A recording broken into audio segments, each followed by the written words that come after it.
My name is Alfred Kröner. Please mirror this video.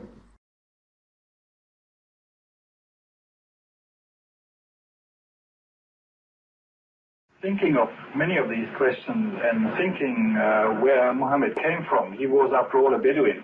I think it is almost impossible that he could have known about things like the common origin of the universe, because scientists have only found out within the last few years, with very complicated and advanced technological methods, that this is the case.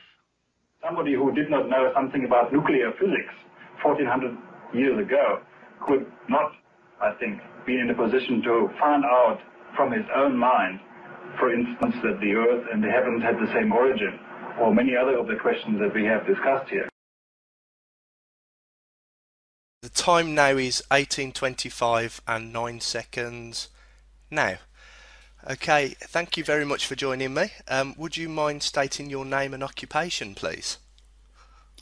My name is Alfred Kröner. I'm at the University of Mainz in West Germany, and I'm a retired professor of geology. Now, under UK law, I must inform you that this communication is being recorded. Do I have your permission to make these contents public? Sure. Thank you very much. Now, I'm just going to ask you a few short questions. The first one I'd like to ask you, you were the Alfred Kröner that featured in a video commenting on the Qur'an. This was back in the late 70s or early 80s. Can I ask, what circumstances led to you attending this conference? Well, there are no special circumstances. This was a professional conference where many foreigners and Arab people were meeting, because it was the first time that a major research project had been undertaken in Saudi Arabia.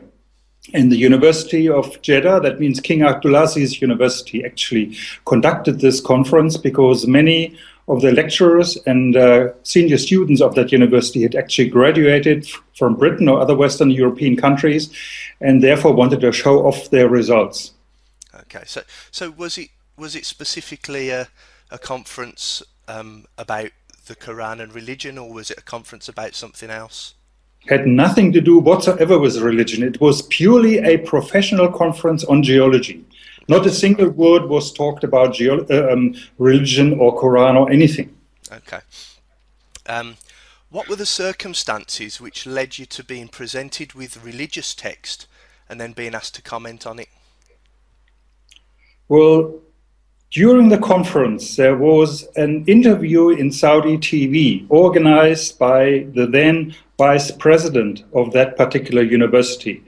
And there were about 5 or 6, I can't remember so well, professors from various European and North American universities that attended this TV interview. And it was there for the first time that we were confronted with these questions.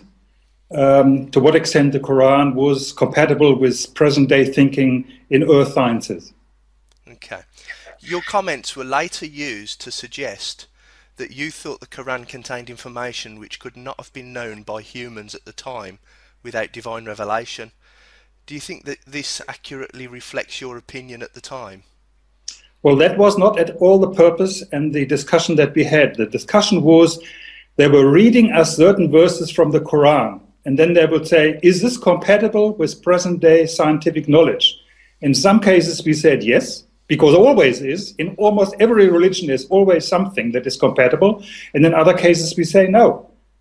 So there was never the question whether there was any divine circumstances or anything in this interview. Did you ever try to have these videos removed from the web? No. No? Actually, there's something that I discovered more recently.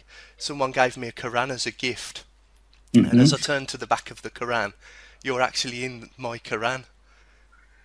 So I didn't know if you knew that. I didn't know if you knew that, but you're actually you're in a holy book.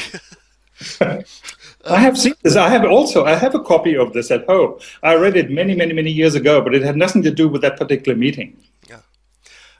Have you looked into the subject any further since this event, and has your opinion changed since the event? Or well, you see, this conference was, I think, in '79, and nothing happened. And this whole thing with the internet actually only came up about maybe 4 years ago or something. I can't even remember.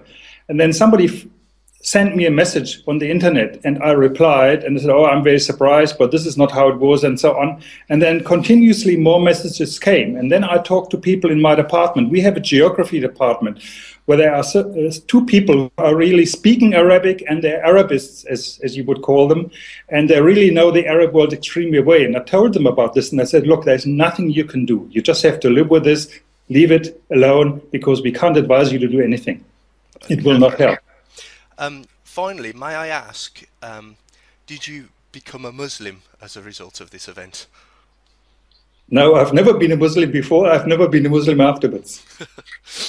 Okay. And finally, to wrap up, could you confirm, are the opinions that you've stated in this video interview your own? This one that we are talking about right now? That we're having right at this moment. Sure, this is my own opinion. Okay. And have I offered you any reward for this, financial or otherwise? No, not yet. I won't be offering you anything either. Okay, well, thank you very much, Alfred, for agreeing to do this interview. And I will try to make sure that as many people mirror this video as possible. Sure. The time now is 18:30 and 39 seconds now.